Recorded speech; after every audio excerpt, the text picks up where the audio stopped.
What we do here is go back.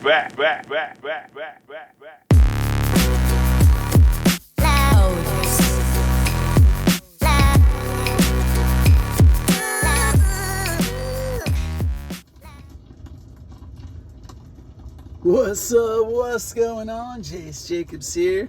Oh yeah, getting a little cozy by the fire again. Nice and warm in here. It's getting chilly outside, but it's nice and warm in here. Let's do a little lovey dovey crinkle here. Yeah, let's do one. I want to do one called. Which one should I do? I got a ton of different ones. Let's go with. I'm shuffling the deck in my brain. If you can't figure out what I'm doing here, do a little shuffle. All right, let's go with Already Mine. I love those feelings stirring inside of me. Another step forward and set those butterflies free. The moonlight shines a path as the clouds divide up the sky. There's abundance all around and no need to question why. A cool breeze blows as I walk up to you. I offer a hello in my coat, all because I want to. As I take a deep breath and choose my next line. There's no turning back now. All I want is already mine. Oh yeah.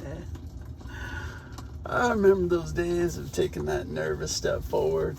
You know what? I'm gonna tell a little story. It's got nothing to do with that, with chasing a girl though. But it does have to do with kind of stepping into your fear, moving towards fear. So, and I've shared part of this story before, so I won't recap the whole big story. And I don't know what episode I shared it on, but there was a time I literally, on a Sunday afternoon after watching Dallas Cowboys play football, I just packed my stuff up and decided to go to Vegas.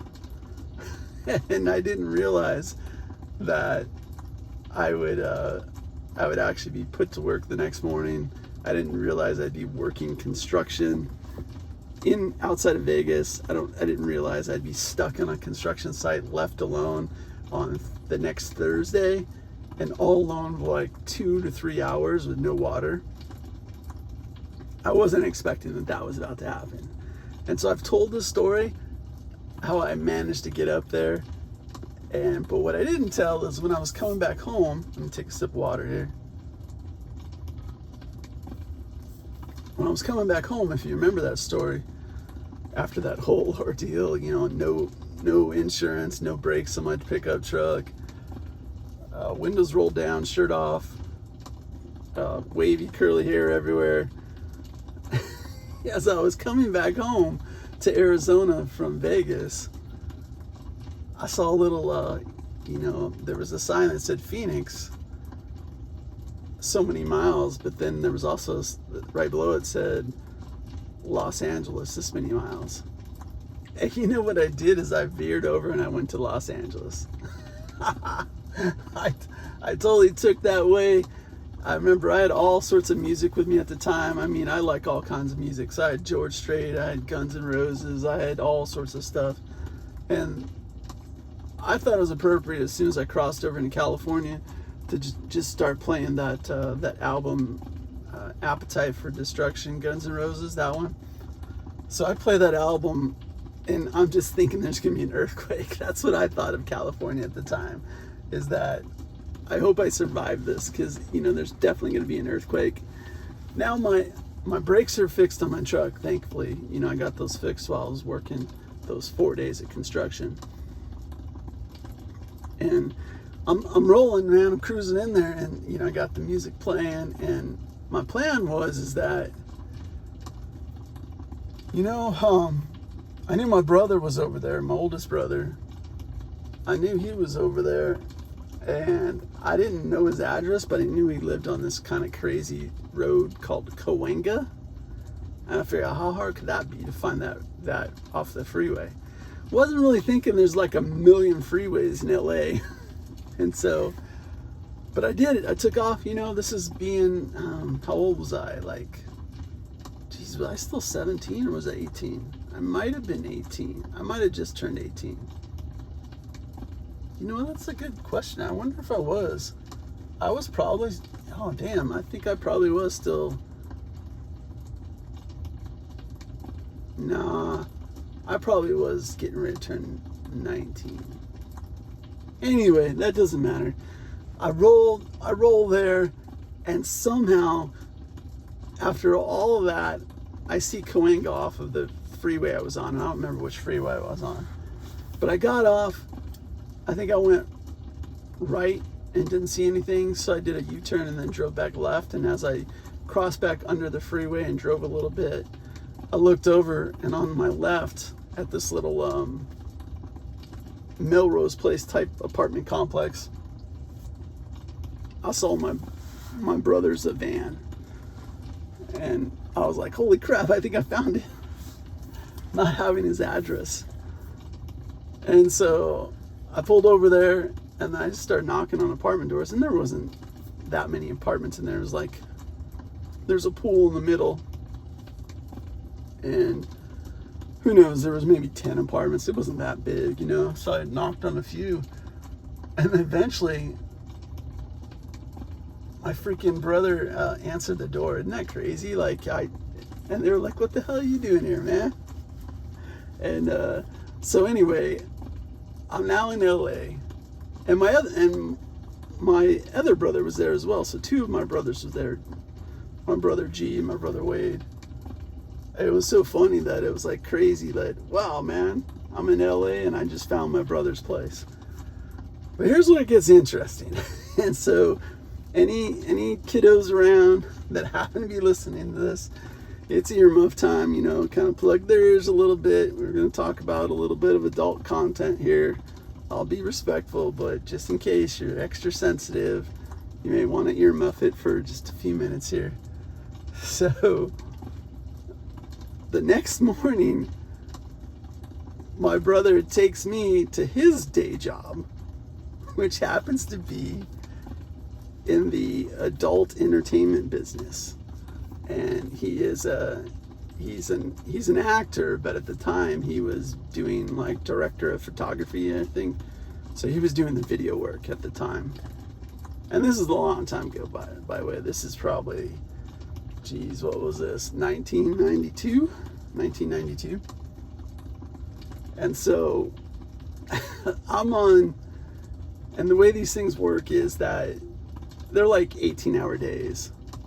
So I'm on the set at this avocado ranch, this big avocado ranch, this little house in the middle of all these avocado fields. And I'm unloading equipment, you know, just getting the day started, just not sure what I'm about to see. And I'm just being my normal self. Now I was a little shyer back then, but I was still being nice to people. And so, you know, I was being friendly to different people and helping people out, holding doors open, all that.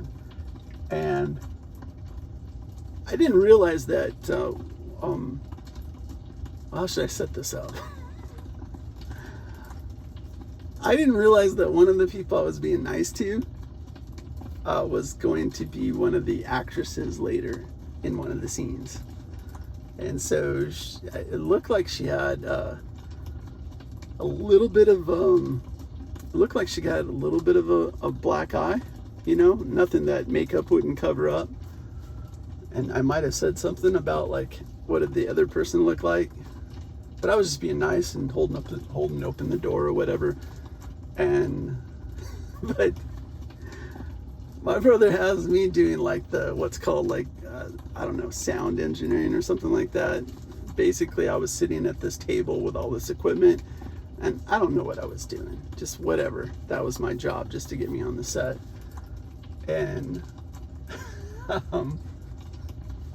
how do I say this? You know, these are very long days, and I don't know how many hours went by, but let's just say several hours went by. And, you know, I'm seeing a lot of stuff. There's a lot going on there, right? There's a lot of different actors and actresses.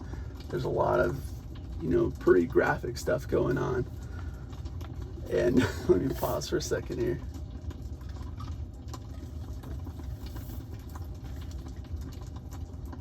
Little pause as I take a drink of water here. lot going on. And eventually, let's just say it's a few hours later, eventually, you know, this scene starts, and you know, these things are scripted, right? There's certain things that they need to be doing. There's certain places they need to be looking, and I'm at this table doing the little audio stuff, and the person in the scene right then is the girl that I met earlier. And, you know, it kind of caught me by surprise because I didn't think that I didn't realize she was an actress. And so basically what I'm trying to say is that, without being too graphic, a certain scene was supposed to take place, and she was supposed to be looking in a certain direction, and the direction she ended up looking, so much so that they had to call cut, is she was looking right at me. And the director and then my brother, they were saying, well, they were trying to get me to go in the scene. I was like, hell no. You know, I like my junk. I don't want my junk to fall off, right? I did not want anything to do with what was going on there. Probably because I seen which guy was already in the scene, and that guy looked like a cesspool. Anyway, they just, she would not stop looking at me. I'm telling you, this is crazy. And so they somehow get through the scene, and they're just giving me shit for the next 2 or 3 hours. And then this girl just starts following me everywhere. And then the director is following with a video camera. I'm like going, holy crap, man, I'm being harassed here. Now, she was a cool girl too, so it wasn't like I was completely being harassed. I was just pretty hell-bent on keeping my junk, and so I didn't really want to partake in anything that was being offered to me. But it was a unique situation to be in.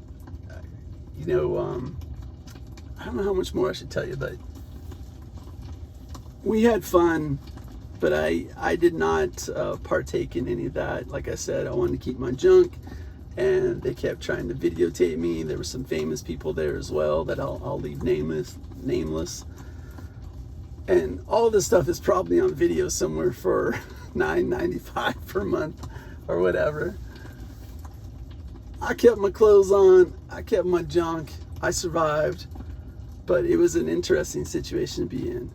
I got through that, and then it was probably, eventually I made it back there. I wonder what, I kind of lost track of where I wanted to go with this story. It was just interesting what went down. I eventually, while I was there, my transmission broke down, and so I had to get that fixed. I ended up being in LA for a whole month. And eventually I made it back to Arizona. About a year later, when I was back in LA at a different event, I ended up bumping into that girl. My brother pointed her out, and she could care less about me. She couldn't care less, I think is the appropriate way to say it. It was interesting how it all changed. So that was, I had one shot. And I chose not to take it, which is good. I'm very proud of that, because, you know, I kept my health, and but I had a shot. Anyway, there's probably a lot more I could tell about that, but I've taken up a lot of time already. Maybe I'll save the rest of that crazy story for another time, but just wanted to throw a little something out there about how, you know, overall the whole trip was a success, but at that age, just choosing, should I go left? Should I keep going straight and I'll go back down to Phoenix, or take a right and I'm going to LA? And I chose to go right, and I survived numerous ordeals and eventually came home a month later. So anyway, you know I like to share, so let me know in the comments if you have a crazy story that you want to share, and because I'd love to hear it, since I just kind of gave you one that happened to me. And I'm not going to say the name of this of that actress either. I'll keep that, keep quiet about that. But anyway, Thanks for having fun with me. I'm Jace Jacobs. Appreciate everything. Love fully. Need nothing. Namaste, my friend. High five, knuckles. Later. 7, 6, 5, 4, 3, 2, 1. You'll never have the sacred stone. Oh, this you crazy mother.